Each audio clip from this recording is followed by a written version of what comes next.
नमस्कार, welcome back to my channel Rasika's food lab. आज आपण बनवूया उन्हाळ्यात स्पेशल कैरीचं पन्ह. चला या. आता पन्हासाठी लागणार आहेत आपल्याला आंबट अशा कैऱ्या. मी घेतल्या त्या कैऱ्या या मी स्वच्छ धुवून घेतल्या. ह्याची आता आपण हे साल आपण व्यवस्थित काढून घेणार आहोत. आपण आता त्याची साल काढून घेऊ आणि मग हे बघा मी साल काढून घेतले.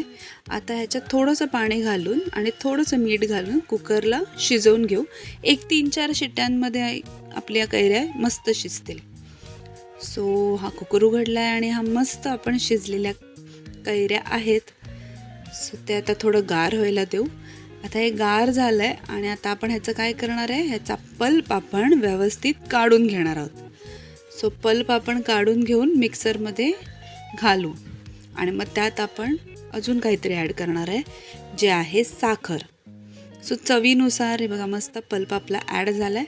आता आपल्याला जेवढं गोड हवं आहे त्यानुसार आपण साखर ॲड करून घेऊया ह्याच्यात. आणि मग त्याच्यात मी आता हे ब्लॅक सॉल्ट जे असतं ते ॲड करते. आणि हे नॉर्मल सॉल्ट तर ऑलरेडी आपण थोडं कैऱ्यांच्या शिजवण्याच्या वेळी घातलेलं होतं.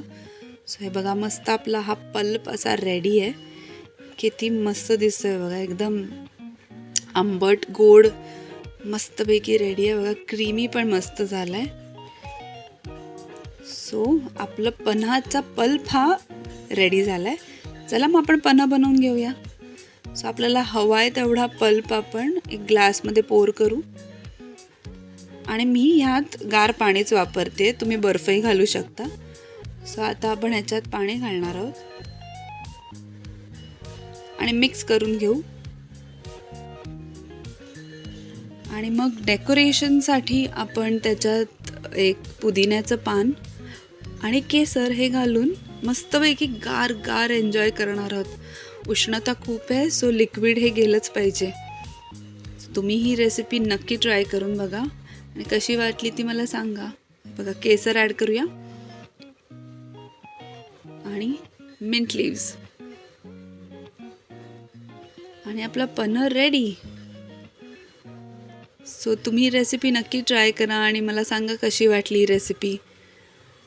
आणि जर ही रेसिपी आवडली असेल तर माझ्या चॅनलला लाईक करा, सबस्क्राईब करा आणि कमेंट करायलाही विसरू नका. थँक्यू.